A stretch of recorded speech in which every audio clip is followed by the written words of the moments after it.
नमस्कार, स्वागत है आपका ईटी नाउ स्वदेश पर। मैं हूं आपके साथ पूजा त्रिपाठी और मुंबई स्टूडियो से प्रशांत भी मौजूद हैं और आप देख रहे हैं योर स्टॉक्स। और इस शो में हम शामिल करेंगे आपके सवालों को। अगर आपके सवाल हैं तो तरीका बेहद ही आसान है।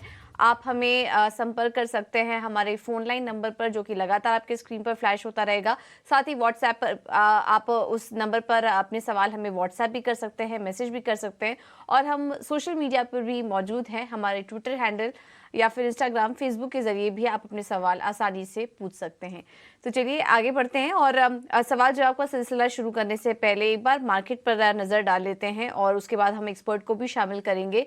बाजार इस वक्त शुरुआत तो कमजोरी के साथ हुई थी, लेकिन अब निचले स्तरों से अच्छी रिकवरी यहाँ पर देखने को मिल रही है निफ्टी में, और बैंक निफ्टी में भी निचले स्तरों से अच्छी रिकवरी इस वक्त देखी जा सकती है। निफ्टी अभी भी लाल निशान में ही है, करीब 40 अंक नीचे, और बैंक निफ्टी भी देखेंगे तो 235 अंक नीचे इस वक्त कारोबार कर रहा है। मार्केट ब्रेड भी जो है वो भी अब धीरे धीरे पॉजिटिव हो रहा है और अब ज्यादातर शेयर्स हरे निशान में कारोबार कर रहे हैं। तो मिड कैप स्मॉल कैप शेयरों से भी हम देख रहे हैं कि अच्छा कंट्रीब्यूशन अब दिख रहा है, रिकवरी वहां पर दिख रही है और ओवरऑल टोन भी अभी फिलहाल पॉजिटिव नजर आ रहा है। तो जो इंपॉर्टेंट सपोर्ट लेवल्स थे उसको बाजार ने नहीं तोड़ा और हम देख रहे हैं कि वहां से अब एक रिकवरी दिखाई दे रही है। देखना होगा ये रिकवरी कितनी टिकाऊ है। बट एक बार निफ्टी में चढ़ने और गिरने वाले शेयरों पर भी नजर डाल लेते हैं। और आज आईटी स्टॉक संभालने का काम कर रहा है बाजार को। इन्फोसिस, टेक महिंद्रा, एचसीएल टेक, ये है निफ्टी के टॉप 3 गेनर्स। और इसके बाद आईटीसी में भी हम देख रहे हैं नतीजे अच्छे थे और उसके बाद ब्रोकरेज कमेंट्री भी पॉजिटिव थी, जिसके चलते हरे निशान में आज स्टॉक कारोबार कर रहा है और बीपीसीएल भी इस पर हरे निशान में ही ट्रेड कर रहा है। इसके अलावा कमजोरी है आज हिंडाल्को में, करीब 2.5% की। Adani ports, HDFC life, Divi's lab और ब्रिटानिया भी कमजोरी के साथ कारोबार कर रहा है। आज मेटल स्टॉक्स कमजोर हैं। चाइना में जो स्लो ग्रोथ नजर आ रहा है उसके चलते हम देख रहे हैं कि आज मेटल स्टॉक्स में प्रदर्शन जो है वो कमजोरी का है और इस पर टॉप जो लूजिंग सेक्टर है वो मेटल ही दिखाई दे रहा है। इसके बाद कंज्यूमर ड्यूरेबल, प्राइवेट बैंकिंग शेयरों में भी आज कमजोरी है। वहीं आईटी में देखेंगे, रियल्टी में और सरकारी बैंकों में अच्छी तेजी देखने को मिल रही है। तो यह है इस वक्त का मार्केट का एक्शन और हम देख रहे हैं कि शुरुआती कमजोरी के बाद अब दिखाई दे रही है एक रिकवरी। चलिए अब दोनों ही एक्सपर्ट को भी शामिल कर लेते हैं। हमारे साथ दोनों खास मेहमान मौजूद हैं। जियोजी फाइनेंशियल सर्विसेज से गौरांग शाह और एमके ग्लोबल फाइनेंशियल सर्विसेज से कपिल शाह इस वक्त हमारे साथ जुड़ चुके हैं। आप दोनों का ही बहुत बहुत स्वागत है शो पर। चलिए कपिल हमारे साथ थोड़ी देर में जुड़ेंगे, लेकिन गौरांग हमारे साथ जुड़ चुके हैं इस वक्त। Gaurang, thank you so much समय देने के लिए। क्या व्यू बन रहा है आपका इस वक्त बाजार पर? सुबह हमने देखे थे कमजोर ग्लोबल संकेत देखने को मिल रहे थे, उसका असर बाजार पर दिखा भी, लेकिन अब रिकवरी अच्छी आ रही है। अब आगे की चाल आप कैसे देख रहे हैं मार्केट की? बहुत बहुत धन्यवाद पूजा आपका, और आप सभी को शुभ प्रभात हमारे तरफ से। तो बाजार पर नजरिया हमने सोमवार को ही अ, जारी किया था, और वहां पर हमने बाजार के ऊपर जो राय थी वो ये था कि इस हफ्ते के लिए जिस प्रकार से हमने पिछले हफ्ते या फिर 2 हफ्ते से एक दायरे में कारोबार होते दिखा है, उसी प्रकार का कारोबार होगा। निफ्टी स्पॉट पर अगर आप हमें पूछते हैं तो 19,200 और 300 ये निचला स्तर है जहां पर खरीदारी दिखती है, और ये पिछले 2 हफ्ते से सोमवार को भी हमने देखा 19,300 के नीचे फिसला और फिर खरीदारी आई और ऊपर की तरफ बाजार रुका। आज भी हमने देखा 19,300 के करीब गया, और अभी फिलहाल जब हम बात कर रहे हैं तो थोड़ी बहुत रिकवरी देख रहे हैं। ऐसा ही रुझान हमने 2 हफ्ते पहले भी देखा था। तो जब कभी भी हम 19,300 के नीचे जाते हैं तो खरीदारी दिखती है, और 19,500 19,600 स्पॉट पर ऊपरी स्तर है जहां पर थोड़ी बहुत मुनाफा वसूली हावी हो जाती है। तो इसी दायरे के इर्द गिर्द सेंसेक्स और निफ्टी काम करेगा। स्टॉक स्पेसिफिक खबरों के आधार पर मेरे ख्याल से आपको थोड़ी बहुत हरकत आते हुए दिखाई देगी, और सेक्टर स्पेसिफिक जैसे अभी आप जिक्र कर रहे थे, आईटी क्षेत्र में आज रुझान बेहतर है क्योंकि कुछ कंपनियों को ऑर्डर मिला है, मिसाल के तौर पर इन्फोसिस को। तो हमारा ये मानना है कि दायरे बंद बाजार रहेगा, लेकिन क्षेत्र और कंपनी के आधार पर मेरे ख्याल से आपको हरकत आती हुई नजर आएगी। और जब कभी भी 19,300 के आसपास जाता है बाजार, तो हमारा मानना यह है कि लंबी अवधि के लिए जो चुनिंदा सूची आपने शेयर्स की बना करके रखी है खरीदारी करने के लिए, उसमें धीरे धीरे करके आप निवेश करना शुरू कर सकते हैं। ठीक है, तो सेक्टर स्पेसिफिक और स्टॉक स्पेसिफिक एक्शन जो है वो नज़र आएगा आपको। और कपिल भी हमारे साथ इस वक्त जुड़े हैं। कपिल जी, बहुत बहुत स्वागत है आपका ईटी नाउ स्वदेश में। अब एक बार दर्शकों के सवालों का रुख करते हैं। विजय केसकर साहब हैं महाराष्ट्र से, जिन्होंने व्हाट्सएप के जरिए अपना सवाल हम तक पहुंचाया है। और इनका सवाल है, एवेन्यू सुपर मार्ट्स यानी डीमार्ट के लिए 50 शेयर इन्होंने लिया हुआ है 3706 के भाव पे, यानी फिलहाल जो लेवल है उससे ऊपरी भाव पे इन्होंने ये स्टॉक जो है वो लिया है, फिलहाल नुकसान पे है। चलिए कपिल, बताएं क्या होगी इनको सलाह। 3700 के लेवल पर लगभग लिया हुआ है एवेन्यू सुपरमार्ट। ओके, डिमांड का जो हम ब्रॉडली जो ट्रेंड देखते हैं वो काफी वीक ही रहा हुआ है। मार्केट के 2 साल की काफी अपसाइड मोमेंटम रही हुई है, लेकिन इस 2 साल में स्टॉक ने कुछ खास परफॉर्मेंस किया हुआ नहीं है और स्टॉक एक लोअर हाई लो लो के सीक्वेंस में बनता हुआ आ रहा है। तो मुझे लग रहा है कि 3500 के लेवल है और ट्रेंड इसका नेगेटिव में भी है और मार्केट का भी रुझान थोड़ा सा वीक हो रहा है। तो जब भी मार्केट का वीक रुझान रहता है तो जो आपके वीक स्टॉक होते हैं वो काफी और ज्यादा वीक होते हैं। ब्रॉडली स्ट्रक्चर वाइज देखा जाए तो स्टॉक अच्छा है, लेकिन शॉर्ट टर्म में थोड़ा सा पेन मुझे देखने मिल रहा है। तो 3500 के लेवल पे है, तो यहाँ पे मेरी राय सेल करने की रहेगी, क्योंकि क्योंकि नेगेटिव ट्रेंड है और इसका स्टॉक का जो हम नेक्स्ट बेस्ट सपोर्ट लेवल देख रहे हैं वो कहां ना कहां पे 3350 3300 के अराउंड हमें देखने मिल रहा है। तो स्टॉक को अभी सेल करके जब भी स्टॉक नीचे आ जाता है 3350 3000 के लेवल के अराउंड 3300 के लेवल के अराउंड, तभी फिर से एक बार फ्रेश व्यू ले सकते हैं। लेकिन अभी के लिए पेन लग रहा है तो इसमें से सेल का व्यू रहेगा। ओके, तो फिलहाल एवेन्यू सुपरमार्ट में बिकवाली करने की सलाह आपके लिए। चलिए अब आगे बढ़ते हैं और अब नज़र डालते हैं नतीजों पर। और आज हमारे साथ अपने नतीजों पर बात करने के लिए ईज माई ट्रिप के मैनेजमेंट जुड़ गए हैं। स्टॉक आज 1.5% ऊपर है और कंपनी के नतीजों की बात करें, माफ कीजिएगा 1.5% नीचे। और कंपनी के नतीजों की बात करें तो कंपनी ने मिले जुले नतीजे पेश किए। मार्जिन और मुनाफे में दबाव देखने को मिला और हम देख रहे हैं कि आय के फ्रंट पर भी नंबर्स हल्के कमजोर साइड पर ही थे। आगे मार्जिन को लेकर कंपनी की क्या गाइडेंस है, इस पर भी हम बात करेंगे। हमारे साथ कंपनी के को फाउंडर प्रशांत पिट्टी जुड़ चुके हैं। Prashant ji, thank you so much ET now Swadesh को समय देने के लिए। हमने देखा कि पहले तिमाही में मुनाफे में एक गिरावट देखने को मिली है, इसकी वजह क्या थी? क्या आपने जो डिस्काउंट्स काफ़ी ज़्यादा दिए वो एक वजह थी मुनाफे में डिक्लाइन की? और आने वाले समय के लिए फिर क्या आप इसमें किस तरह की रिकवरी देख रहे हैं मुनाफे में? देखिए, पहले तो मुझे शो पे लाने के लिए धन्यवाद। ईज माई ट्रिप एक ग्रोइंग कंपनी है, फास्ट ग्रोइंग कंपनी है। अगर आप देखेंगे हमारा ईयर ऑन ईयर परफॉर्मेंस देखेंगे तो पिछले ईयर के इस क्वार्टर के मुकाबले हमारा टोटल बिजनेस 43% ग्रो हुआ है, जबकि पूरी इंडस्ट्री 19% ग्रो हुई है एज पर डीजीसीए। तो जहां पे इंडस्ट्री 19% ग्रो हुई है, हम 43% ग्रो हुए हैं। हमारा होटल बिजनेस 123% ग्रो हुआ है। हमारा दुबई का बिजनेस बहुत ज्यादा ग्रो हुआ है during this process. Last quarter हमने टोटल दुबई का अबाउट 40 करोड़ का बिजनेस किया था, इस क्वार्टर में हमने 56 करोड़ का किया है। फर्स्ट क्वार्टर से कंपेयर करने का पॉइंट नहीं, क्योंकि फर्स्ट क्वार्टर में तो 8 करोड़ का बिजनेस किया था। तो 8 करोड़ से 56 करोड़ का हुआ है। आप ये भी, अगर आप ईयर देखना चाहते हैं तो बिजनेस बहुत तेजी से ग्रो हो रहा है। और उस बिजनेस की ग्रोथ को फ्यूल करने के लिए हमने अबाउट 60 बिप्स का ज्यादा डिस्काउंट दिया था इस पर्टिकुलर क्वार्टर के अंदर, जिसकी वजह से प्रॉफिटेबिलिटी थोड़ी कम आई है। बट बहरहाल सबसे बड़ी बात यह है कि ये हमारा सबसे ज्यादा बुकिंग वाला क्वार्टर था, जिसके अंदर हमने टोटल 2300 करोड़ का बुकिंग किया है। हमने पूरे FY22 में 2200 करोड़ की बुकिंग की थी और इस पर्टिकुलर क्वार्टर के अंदर ही हमने 2300 करोड़ की बुकिंग कर दी है। तो बिजनेस बहुत स्पीड से ग्रो हो रहा है। ठीक है, तो ये नज़रिया पूरे कारोबार पे। लेकिन प्रशांत जी, एक चीज़ अगर हम देखें खासतौर पे ऑपरेटिंग रेवेन्यू के मामले में, तो वहाँ एक ग्रोथ नज़र आई है। अब इस ग्रोथ को अगर विश्लेषण करें तो आप इसके की ड्राइवर्स क्या देखते हैं इस ग्रोथ के लिए, और आगे क्या जो डबल डिजिट ग्रोथ है उसके बरकरार रहने की उम्मीद है? जी देखिए, जो ऑपरेटिंग रेवेन्यू है वो उसी स्पीड से बढ़ा है जिस स्पीड से टोटल बिजनेस बढ़ा है, जीएमवी बढ़ी है। तो जीएमवी कह लीजिए, जीबीआर कह लीजिए, वो जो 43% बढ़ा है, आपका ऑपरेटिंग रेवेन्यू अबाउट 47% के हिसाब से बढ़ा है। तो इससे आपको पता चलता है कि मार्जिन भी सस्टेनेबल है, जो पूरे साल भर सेम ही मार्जिन आ रहे हैं, मार्जिन में ज्यादा बढ़ोतरी या घटोतरी नहीं हुई। ओके, मार्जिन के लेवल्स जो हमने क्वार्टर ऑन क्वार्टर वाई जो गिरावट देखी है, क्या ये वन ऑफ था या फिर मार्जिन अब आने वाले समय में आप इन्हीं लेवल्स पर सस्टेनेबल देख रहे हैं, और मार्जिन में कमी जो आई है क्या उसकी वजह से कोई चिंता, कोई कंसर्न है आपको?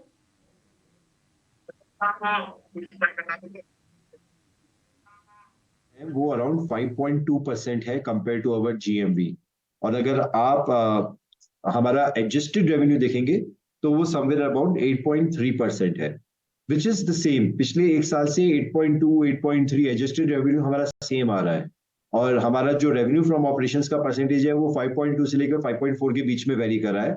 तो 10-15 bips here and there does not make really difference. मैं नहीं कहूंगा कि मार्जिन के ऊपर कहीं पे भी प्रेशर है। प्रशांत जी, अगर हम ग्रॉस बुकिंग रेवेन्यू को देखें ईयर ऑन ईयर बेसिस पे तो लगभग 42.5% का यहाँ पर उछाल है। क्या आपको पूरा यकीन है कि जिस तरह से ट्रैवल और एविएशन इंडस्ट्री के टेलविंड्स हैं, ये मोमेंटम जो है वो आगे भी बरकरार रहेगा?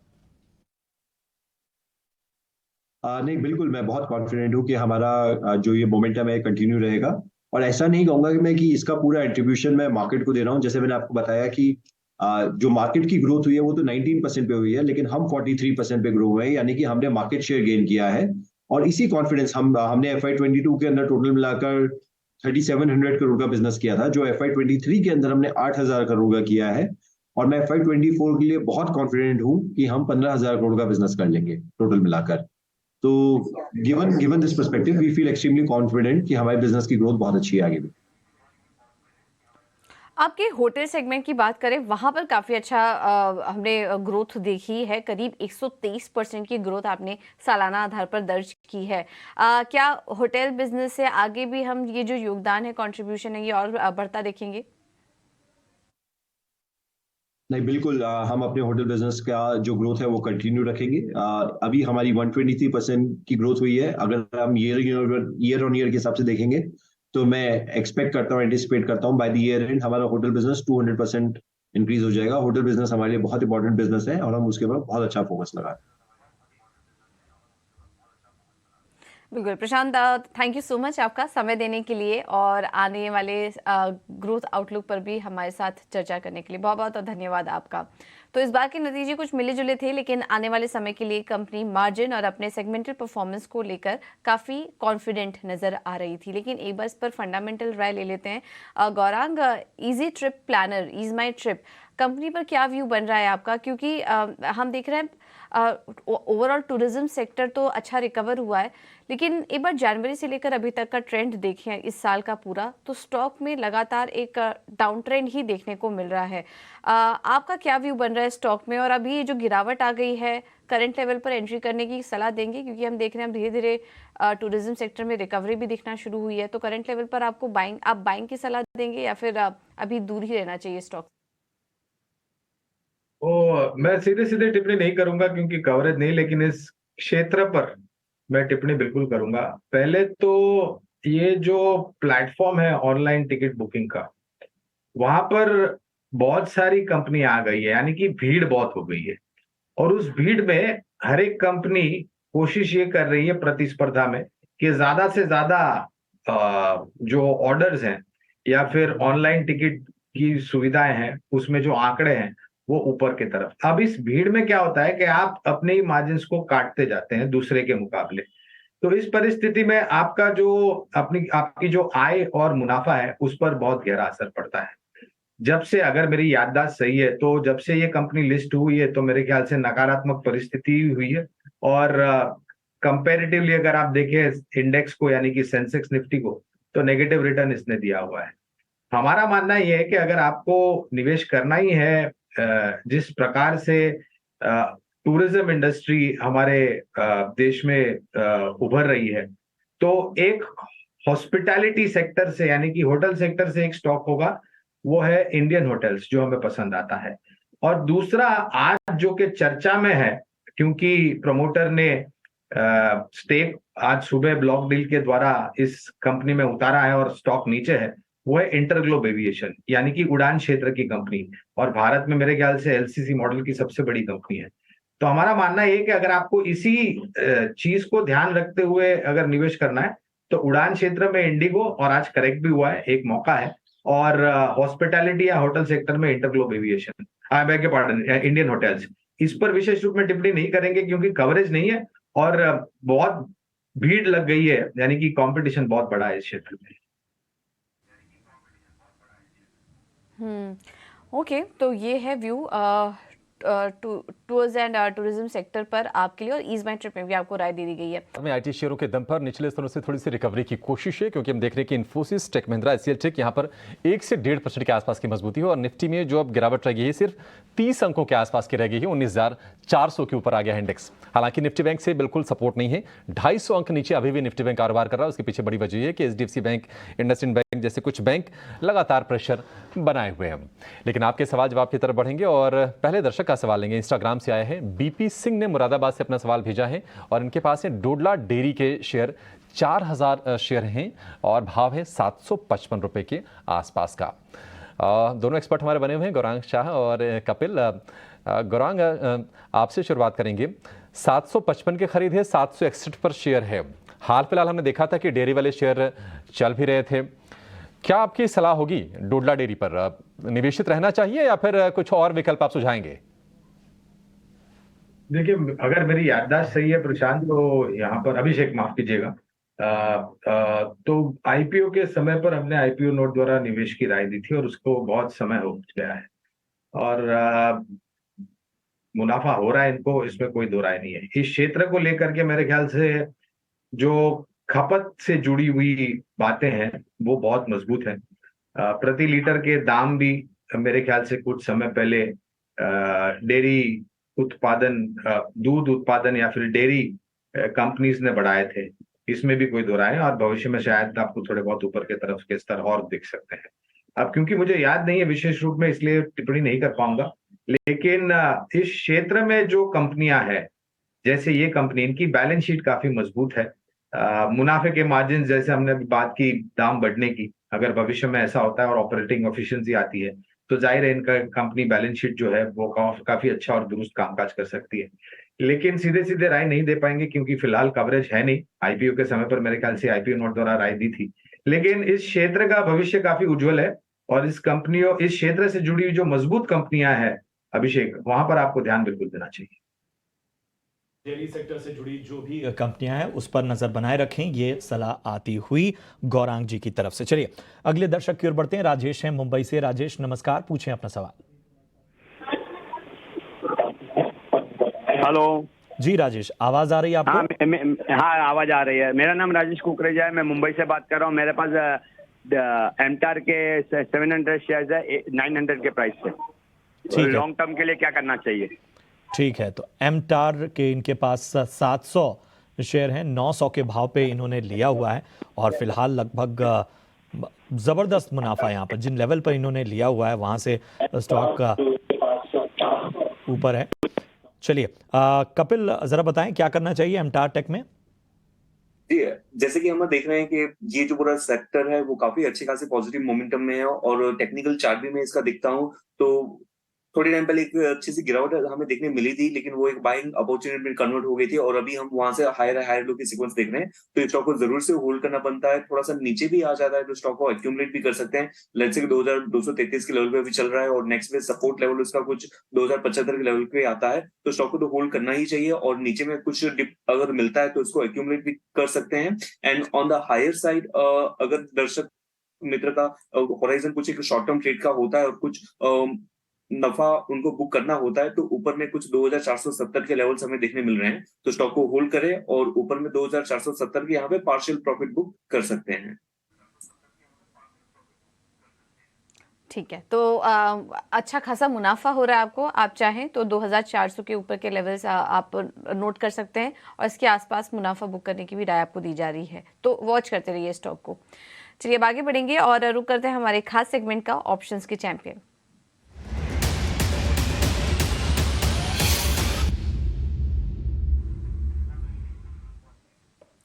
और इस सेगमेंट में हम आपको बताते हैं शानदार ऑप्शन रणनीति। हमारे साथ एंजल वन से स्नेहा सेठ जुड़ चुकी हैं। Sneha, thank you so much समय देने के लिए। आज क्या रणनीति सुझाएंगी आप?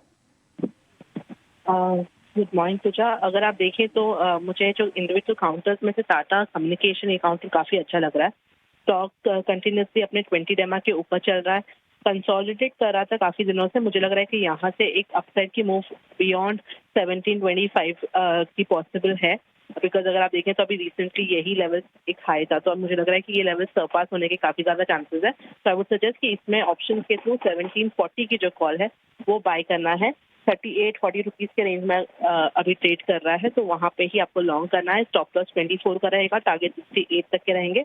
एज पर दी स्टॉप लॉस मैक्सिमम लॉस जो आपका हो सकता है दैट विल बी अराउंड 8,000 और जो प्रॉफिट पोटेंशियल रहेगा दैट इज अराउंड 14,000।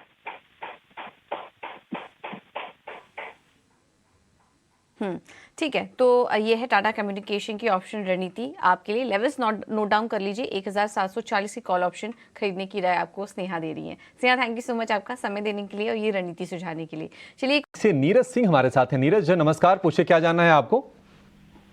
सर मैंने कोपरन के 2000 शेयर लिए थे 183 पे। 183 पर 2000 शेयर आपने ये लिए कब थे? ये हो गया 1 महीना पहले। जैसे वो ऊपर भी गया था तो मैं होल्ड रखा, लेकिन उसके रिजल्ट थोड़े खराब आए थे ऐसा। तो नीरज आपने ये निवेश के लिए लिया था या फिर आपने ट्रेड के लिए लिया था, क्या सोच थी आपकी? स्विंग ट्रेड के लिए लिया था सर, लेकिन स्विंग ट्रेड के लिए। हाँ, ये एक नया शब्द है जो शेयर मार्केट में पिछले 60-1.5 साल में थोड़ा पॉपुलर ज़्यादा हो गया है। इस पर आपके लिए राय जान लेते हैं। 183 पर लिया, 167 के आसपास शेयर आ गया, तकरीबन 15-17 रुपए के आसपास का इनको घाटा हो रहा है प्रति शेयर कोपरन में नीरज को। गौरांग, आपसे राय जानना चाहेंगे, स्विंग ट्रेड वालों को आप क्या सुझाव देते हैं? पहले तो आप ये बताइए, और दूसरा कोपरन, क्या निराश होना चाहिए? 15 रुपए नीचे भाव आ गया है, या फिर निवेशित रहें तो इनके भाव आ जाएंगे? क्या लग रहा है आपको? अभिषेक, मुझे कभी कभी ताज्जुब होता है जिस तरीके से कुछ उपनाम या कुछ लोग शब्दों का या फिर वाणी का प्रयोग करते हैं शेयर बाजार में। स्विंग ट्रेड हो गया, टेक्नो फंडा ट्रेड हो गया, तो कभी कभी मुझे तो समझ में नहीं आता ये। बहरहाल सब अपने आप जगह पे सही हो सकते हैं। पहले तो कोपरान पर कवरेज नहीं है, इसलिए विशेष रूप में टिप्पणी नहीं करूंगा। और नीरज जी, आप एक बात ध्यान में रखें कि अगर आप शेयर बाजार में निवेश करते हैं, निवेश का मतलब होता है साल 1.5 साल लंबे, तो वो सभी जोखिमों के अधीन होता है। राष्ट्रीय स्तर पर और अंतर्राष्ट्रीय स्तर पर शेयर बाजार में सभी तरह के जोखिम होते हैं। अगर आप ट्रेडिंग करते हैं, खास करके ये जो आपने शब्द का इस्तेमाल किया स्विंग ट्रेड, यानी कि ये ट्रेड मेरे हिसाब से बहुत ही छोटे समय का, छोटी अवधि का होता है, तो उसमें जोखिम 100 गुना बढ़ जाता है जहां पर आप तुलना करते हैं निवेश को लेकर के लंबी अवधि के लिए। और आपको अनुशासन रखना बहुत जरूरी है शेयर बाजार में। अगर आप अनुशासन नहीं रखते हैं, आप खुद बता रहे हैं कि ये ऊपर गया था, आपने बेचा नहीं, फिर नतीजे आया और ये नीचे आ गया। तो अगर आप स्विंग ट्रेड करते हैं या फिर ट्रेडिंग करते हैं, छोटी अवधि के लिए सौदे लिखते हैं शेयर बाजार में, आपको सबसे पहली बात अनुशासन रखना सर्वप्रिय होता है और आवश्यक भी होता है, यानी कि डिसिप्लिन रखना बहुत जरूरी है शेयर बाजार में। अभिषेक इस पर विशेष टिप्पणी नहीं कर पाएंगे क्योंकि हमारी कवरेज नहीं है इस कंपनी के ऊपर। ठीक है, कपिल आप कोई राय दे पाएंगे कोपरन पर? जी, कोपरन का टेक्निकल हम चार्ट देखते हैं तो स्टॉक ने 200 रुपए के जो लेवल दिखाए हुए थे वो काफी स्टिफ रेजिस्टेंस लेवल थे, वहां से स्टॉक गिरा हुआ है। और जो उसका एक 171 के लेवल का जो सपोर्ट लेवल था वो भी वहां से ब्रीच होते हुए देखने मिला हुआ है।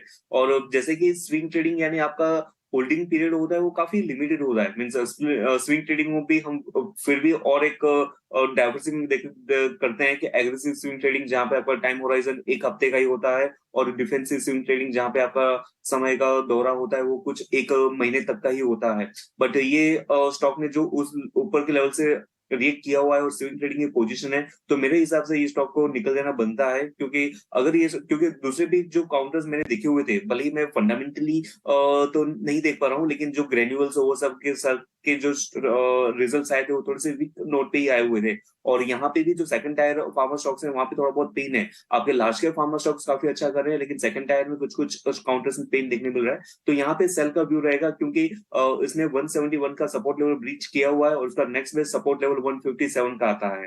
तो पेन थोड़ा सा ज्यादा हो सकता है, तो वो पेन फेस करे उससे पहले एग्जिट करना ठीक रहेगा। ठीक है, तो यहाँ से और निचले स्तर पर ये स्टॉक जा सकता है और उससे पहले आपको यहाँ पर बिकवाली की सलाह मिलती हुई को ब्रांड पे। चलिए बढ़ते हैं आगे, अगले दर्शक की ओर बढ़ते हैं। रॉबिन है नोएडा से। गुड मॉर्निंग रॉबिन, पूछें अपना सवाल। हाँ, गुड मॉर्निंग सर। मेरे पास दो स्टॉक हैं, दो कंपनी के हैं। एक जी। तो टीवी 18 ब्रॉडकास्ट के हैं, 1262 शेयर हैं, 44 रुपये 50 पैसा में मैंने बाइंग किया है। 1 साल हो गया मुझे होल्डिंग किए हुए। क्या करना है इसका, क्या है फ्यूचर, क्या है? कितने पे लिया था आपने? 44 रुपए पे? 44 रुपये 50 पैसा पे मैंने बाइंग किया है। ठीक है। और एक साल हो गया है मेरा। और ITD किस लेवल पे लिया आप?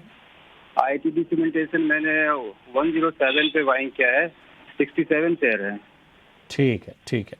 चलिए तो गौरांग सर, बताएं TV 18 और ITD इनमें से किस पे आप अपनी राय देंगे? क्या नजरिया होगा? तो प्रशांत, टीवी 18 का जो मुझे पता नहीं, मैंने बैलेंस शीट भी नहीं देखी है तो पता नहीं, लेकिन हाँ, ITD सीमेंटेशन जो क्षेत्र से जुड़ी हुई कंपनी है, वहां पर सरकार के तरफ से जो भी योजनाएं आ रही है उसको लेकर के इस कंपनी की बैलेंस शीट जो है, ऑर्डर बुक जो है वो काफी अच्छी है। दूसरी तरफ अगर आप भविष्य की बात करें तो और भी ऑर्डर आते हैं बैलेंस शीट पर, ऑर्डर बुक पर, तो इनकी जो एग्जीक्यूशन क्षमता है वो भी अच्छी है। जो अनुभव है इस कंपनी के पास, जो मैन पावर और मशीनरी है, मैन मशीनरी जिसे हम कहते हैं, वो भी काफी सक्षम और मजबूत है। तो क्षेत्र के आधार पर ITD सीमेंटेशन एक अच्छी कंपनी लगती है हमें, लेकिन ये राय नहीं है, ये मात्र कंपनी की बैलेंस शीट और क्षेत्र के ऊपर मैं टिप्पणी कर रहा हूँ, और भविष्य काफी उज्जवल लग रहा है। अनफॉर्चुनेटली सीधी सीधी टिप्पणी नहीं कर पाऊंगा दोनों ही कंपनियों पर, क्योंकि कवरेज नहीं है। कपिल जी आपके पास आएंगे। जरा TV 18 पे पहले राय दें। 44 रुपए के लेवल पर इन्होंने लिया है, 1272 शेयर इनके पास। जी, ऑफ लेटली हमने देखने में मिला हुआ है कि जो मीडिया सेक्टर जो था तो काफी पिटा हुआ सेक्टर पहले की ओर रहा हुआ था, लेकिन अभी के टाइम पे जी एंटरटेनमेंट के चलते हुए या फिर PVR के चलते हुए, सन टीवी के चलते हुए काफी सारे सेक्टर्स की एक पॉजिटिव मोमेंटम आ रही है, और उसका कुछ ना कुछ एक रिफ्लेक्शन टीवी 18 ब्रॉडकास्ट में भी हमें देखने मिल रहा है। स्टॉक प्राइस काफी नीचे के जो उसके सपोर्ट लेवल थे 30 के लेवल के, यहाँ से तो वहां से उभर रहा है। स्टॉक एक माइल्ड रेजिस्टेंस लेवल पे है 44 का, तो लेकिन यहाँ पे मैं बेनिफिट ऑफ डाउट एक जो उसके सेक्टरल अंडरलाइंग टोन जो पॉजिटिव बन रहा है उसको दूंगा, तो इसको होल्ड करने की राय बनती है। और एक बार 45 के ऊपर ये स्टॉक सस्टेन करने लग जाए तो मुझे लगता है कि और भी इसमें एक अपसाइड पोटेंशियल हमें देखने मिल सकता है, तो स्टॉक को होल्ड कर सकते हैं टीवी 18 ब्रॉडकास्ट को। ओके, ठीक है। तो ये है राय TV 18 ब्रॉडकास्ट पर। अब आगे बढ़ते हैं और इंस्टाग्राम पर हमें सवाल आया है अजय यादव जी का। इनका सवाल है बिरला सॉफ्ट पर 300 शेयर्स 355 पर इन्होंने लिया हुआ था और लॉन्ग टर्म के लिए ये स्टॉक को होल्ड कर सकते हैं। काफ़ी अच्छे लेवल पर एंट्री की, स्टॉक इस वक्त अपने हाई के आसपास कारोबार कर रहा है। गौरांग, आप सजेस्ट करिए, ये और समय दे सकते हैं और लॉन्ग टर्म निवेशक हैं। लॉन्ग टर्म के लिए बिरला सॉफ्ट क्या अच्छा सिलेक्शन होगा? बने रहना चाहिए नहीं, या फिर जो भी मुनाफा हो रहा है लेके निकल जाएं? आप फिर से दोहराएंगे कौन सी कंपनी के बारे में पूजा आप बात कर रहे हैं? बिरला सॉफ्ट। ओके, क्योंकि स्क्रीन पर कुछ अलग नाम आ रहा था तो मुझे थोड़ा असमंजस परिस्थिति हो गई थी। तो ये पहले तो क्षेत्र के ऊपर बात कर लेते हैं, और आज ये क्षेत्र अच्छा रुझान दे रहा है, और हमारे यहाँ पर जियोजित में पूरा IT क्षेत्र को लेकर के हम काफी सकारात्मक सा रुझान लेकर के चल रहे हैं। खास करके जो छोटी मझौली कुछ चुनिंदा कंपनियां हैं इस क्षेत्र की, वो नतीजों के आधार पर भी बेहतर परफॉर्म कर रही हैं जब आप तुलना करते हैं दिग्गज कंपनियों के साथ। और अगर आपने निवेश किया है तो आपके निवेश के ऊपर रिटर्न भी बहुत बेहतरीन तरीके से खड़ा करती है। तो बिरला सॉफ्ट जो कंपनी है ये एक अच्छी कंपनी है, बैलेंस शीट के आधार पर मैं बात कर रहा हूँ। लेकिन इसके साथ साथ जो बाकी अन्य जो छोटी मझौली कंपनियां हैं IT क्षेत्र की, जैसे हो गया KPIT टेक, टाटा LXI हो गया, या फिर परसिस्टेंट सिस्टम, साइंस लिमिटेड, इन सब की अगर आप तुलना करते हैं तो बहुत बेहतरीन नतीजा आए। और शेयर के दाम में भी जो ऊपर के तरफ के दायरे हम देखते हैं वो भी तुलना करते हैं तो दिग्गज से ज्यादा बेहतर परफॉर्मेंस रुझान यहाँ पर देखने मिलता है। तो बिरला सॉफ्ट एक अच्छी कंपनी है बैलेंस शीट के आधार पर और भविष्य के आधार पर, लेकिन बाकी कंपनियां जो मिड कैप IT है वहां पर आपको ध्यान देना और जरूरी है। अनफॉर्चुनेटली इस पर कवरेज नहीं है इसलिए सीधी टिप्पणी नहीं करूंगा, लेकिन क्षेत्र और जो मझौली क्षेत्र की कंपनियां हैं इस क्षेत्र की, वो काफी अच्छी लगती है।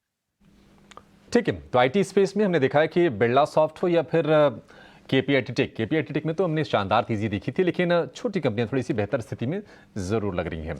व्हाट्सएप के जरिए पीयूष का सवाल आया है और इनका सवाल है आईएफसीआई को लेकर। 767 शेयर हैं, 10 रुपये 89 पैसे के भाव पर, और इनको फ़ायदा काफ़ी बेहतरीन हो रहा है क्योंकि 14 रुपये 40 पैसे के आसपास ये शेयर ट्रेड कर रहा है। हालांकि शेयर कम थे, अगर हम शेयर के साइज़ की बात करें तो छोटे साइज़ का शेयर है आईएफसीआई, इस हिसाब से टोटल प्रॉफिट करीब 26-27 रुपये के आसपास का है, लेकिन परसेंटेज के लिहाज से वो ठीक ठाक है। कपिल, आईएफसीआई ज़रा देखिए बताइए, हाल फिलहाल थोड़ी हमने रौनक देखी, शेयर चलता हुआ दिखाई दे रहा था, कैसा लग रहा है इसका चार्ट, क्या करना चाहिए? जो यस आईएफसी का जो अभी रिसेंट जो बॉटम बना था कुछ सालों पहले, मींस कोविड के टाइम पे ही वो जो बॉटम बना था वो कहां ना कहां पे जो 2000 के लेवल के जो थे, यानी 20 साल पहले के जो लेवल के बॉटम लो लेवल से उसको टच करके ऊपर जा रहा है। स्टॉक का ऊपर के मूव में आने के बाद स्टॉक थोड़ा सा कंसोलिडेट कर रहा है और उसके ऊपरी जो स्तर है 14 रुपए से लेकर 15 रुपीज के उसके रेजिस्टेंस लेवल हैं। अगर शॉर्ट टर्म का ट्रेड होता है तो यहाँ पे एक बार प्रॉफिट बुक करना बनता है, क्योंकि जो 16 रुपए के जो रेजिस्टेंस लेवल थे वहां पे ही वो रीक करके थोड़ा सा नीचे में आ रहा है। तो शॉर्ट टर्म का ट्रेड होता है तो यहाँ पे प्रॉफिट बुक कर सकते हैं, क्योंकि ऑलरेडी रेजिस्टेंस को टच करके थोड़ी सी हमें वीकवाली देखने मिल रही है इसमें। और पोजिशनली अगर आप होल्ड कर रहे होते हो स्टॉक को कि लेट्स से कि थोड़ा सा लंबा टाइम इसको खरीदना चाहते हो या फिर एक्यूमुलेट करना चाहते हो, तो इसका एक ट्रेलिंग स्टॉप लॉस आपका 13 रुपए 50 पैसे का ट्रेलिंग स्टॉप लॉस रख सकते हैं और उसके साथ में होल्ड कर सकते हैं। तो दर्शक मित्र अपना व्यू ले कि ये ट्रेड अपना शॉर्ट टर्म के लिए है तो प्रॉफिट बुक करें, पोजिशनल है तो 13.5 का एक स्टॉप लॉस रख के मेंटेन करें पोजिशंस को। ठीक है, तो यहाँ पर आपको एक विस्तृत नज़रिया मिलता हुआ आईएफसीआई पे। बढ़ते आगे, अंजलि हैं चंडीगढ़ से, व्हाट्सएप के जरिए अपना सवाल इन्होंने पहुंचाया है। चेन्नई पेट्रो के इनके पास 100 शेयर्स हैं, 400 के भाव पे इन्होंने लिया है। इनका सवाल है कि क्या करना चाहिए, क्या वो कुछ और इसमें समय दे सकती हैं, और इसके साथ ही एस्कॉर्ट्स पर भी नज़रिया वो चाहती हैं। चलिए पहले चेन्नई पेट्रो पे एक नज़रिया ले लेते हैं। कपिल बताएं क्या करना चाहिए चेन्नई पेट्रो में। और चेन्नई पेट्रो का पिछले हम काफी सालों का एक दायरा देखते हैं तो लेट्स से कि सिंस 2003 से लेके अभी तक स्टॉक की एक बहुत बड़ी रेंज है वैसे तो 52 नीचे में और 350 के लेवल, सॉरी 460 के लेवल ऊपर में। तो हाल फिलहाल में स्टॉक में अब उसका अपर बैंड हमें टच करके स्टॉक में थोड़ा सा सेलिंग प्रेशर हमें देखने मिल रहा हुआ है। तो शॉर्ट टर्म पोजीशन है तो ऑफकोर्स एक बार इसमें प्रॉफिट बुक कर सकते हैं। ठीक है, ठीक है। एक और सवाल है इनका कपिल, एस्कॉर्ट्स पे उनका है, क्या ये सही लेवल हैं इस वक्त एंट्री लेने के लिए? जी, एस्कॉर्ट बेसिकली हम ऑटो स्टॉक्स के जो मोमेंटम देख रहे हैं तो फिलहाल कुछ पहले के टाइम पे ऑटो सेक्टर एक मार्केट का फ्लेवर था, लेकिन पिछले 1-1.25 महीने से ऑटो सेक्टर्स काफी फ्लाइटी चल रहे हैं। अगर एग्जिस्टिंग पोजीशन होती है तो ऑफकोर्स इसको होल्ड कर सकते हैं, स्टॉक का स्ट्रक्चर काफी अच्छा है, लेकिन फ्रेश पोजीशंस यहाँ पे अगर बनानी होती है तो थोड़ा सा कंसर्न रहेगा, क्योंकि ऑलरेडी स्टॉक प्राइस काफी अच्छा मूव कर गया है, ऊपर में थोड़ा सा डिस्ट्रीब्यूशन पैच भी हमें देखने मिल रहा है और ऑटो सेक्टर्स का भी जो पहले की जो मोमेंटम थी वो भी अभी हमें देखने नहीं मिल रही है। तो फ्रेश पोजीशन के लिए फिलहाल अवॉइड करना चाहिए, लेकिन एग्जिस्टिंग पोजीशंस को हम होल्ड कर सकते हैं। ठीक है, तो आपके अगर होल्डिंग है तो आप बने रहिए स्टॉक में। अगला सवाल हमें व्हाट्सएप पर आया है दिल्ली से चंद्र जी का। इनका सवाल अपोलो माइक्रो सिस्टम्स पर है। कपिल आप ही सजेस्ट करिए, क्योंकि नज़रिया इनका शॉर्ट टर्म का है। 140 शेयर्स इन्होंने 61 रुपए के भाव पर लिया था और वहां से इनको नुकसान हो रहा है। स्टॉक 55 रुपए पर आ चुका है, हालांकि बहुत बड़ा नुकसान नहीं है, करीब 800-900 रुपए का ही नुकसान ये झेल रहा है। बट ये जानना चाह रहे हैं कि बने रहना चाहिए स्टॉक में या फिर निकल जाए, कोई उम्मीद है इसमें तेजी दिखने की? जी, आपने स्टॉक अपोलो माइक्रो सिस्टम बताया राइट? जी ओके, तो अपोलो माइक्रो सिस्टम का जिस हिसाब से मैं चार्ट देख पा रहा हूं अभी, तो प्राइसेस की मोमेंटम तो काफी अच्छी हमें देखने मिली हुई है और कुछ टाइम से एक रेंज बाउंड ही है। स्टॉक में काफी सारे गैप अप गैप डाउन भी हमें देखने मिले हुए हैं और चार्ट का स्ट्रक्चर जितना मैं देख पा रहा हूँ, नॉर्मली जितनी हमें क्लैरिटी देखनी चाहिए उतनी मिल नहीं रही है यहाँ पे। लेकिन जो विशेष स्तर पे अभी का जो प्राइसेस का फॉर्मेशन हमें देखने मिल रहा है और तो इसमें एक रेंज में चल रहा है और इसकी जो रेंज की जो लोअर बैंड है वो कहां ना कहां पे 52 के यहाँ पे उसकी बनी हुई है। तो 52 के ट्रेलिंग स्टॉप लॉस के साथ में स्टॉक को होल्ड कर सकते हैं।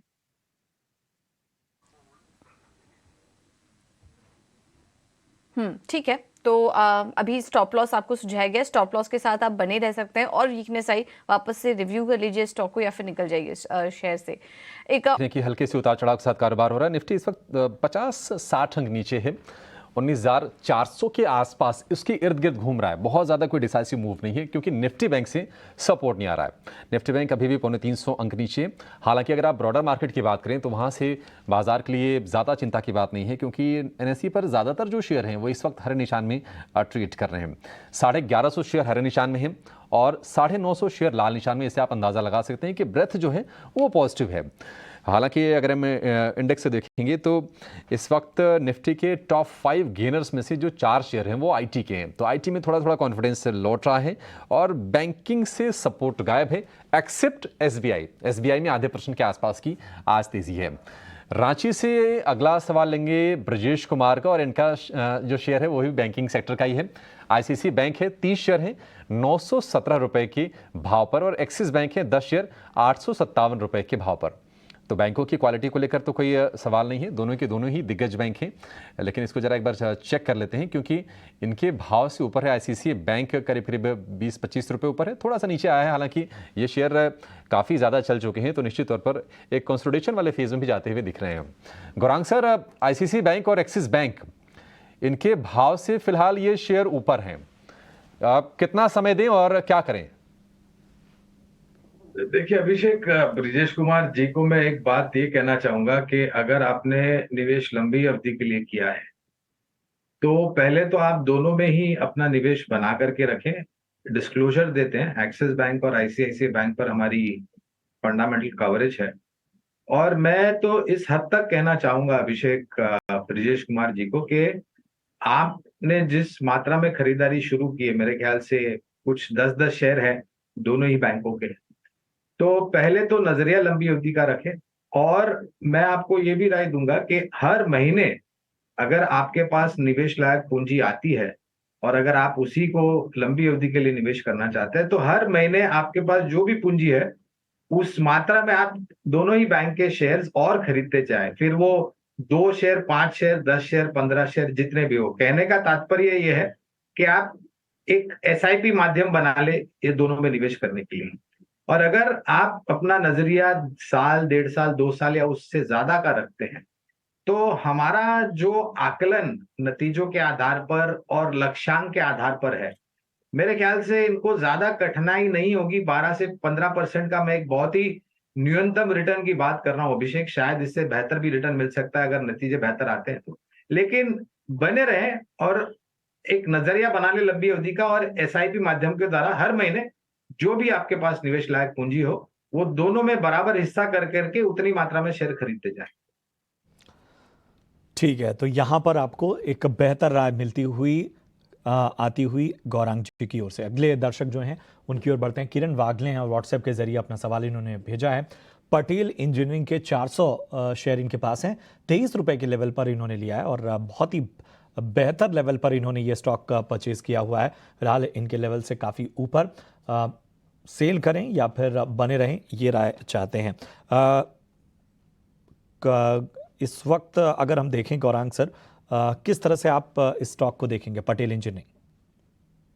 देखिए प्रशांत, सीधी सीधी राय नहीं दे पाऊंगा कि कवरेज नहीं है, लेकिन इस क्षेत्र में अगर आपको इस क्षेत्र की अच्छी कंपनियों में से चुनना है कैपिटल गुड्स इंजीनियरिंग में, तो हमारी राय में एल&टी जैसी कंपनियां हैं, सीमेंस जैसी कंपनियां हैं, एबीबी जैसी कंपनियां हैं, केईसी इंटरनेशनल जैसी एक बहुत ही शानदार रुझान, अगर आप पिछले महीने भर का रुझान देखें केईसी इंटरनेशनल का, तो ऑर्डर बुक के आधार पर, नतीजों के आधार पर एक बेहतरीन रुझान यहाँ पर आया है।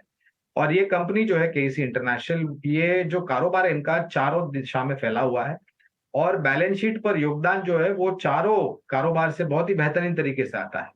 तो पटेल इंजीनियरिंग पर टिप्पणी नहीं करेंगे क्योंकि कवरेज नहीं है, लेकिन हाँ मुनाफा हो रहा है और अगर परिवर्तन करना चाहते हैं तो हमारी राय में केईसी इंटरनेशनल एक बेहतर विकल्प हो सकता है। ठीक है, इसी पे राय ले लेते हैं कपिल आपसे। पटेल इंजीनियरिंग पे फिलहाल जो है इनके भाव से काफी ऊपर, क्या होगी राय?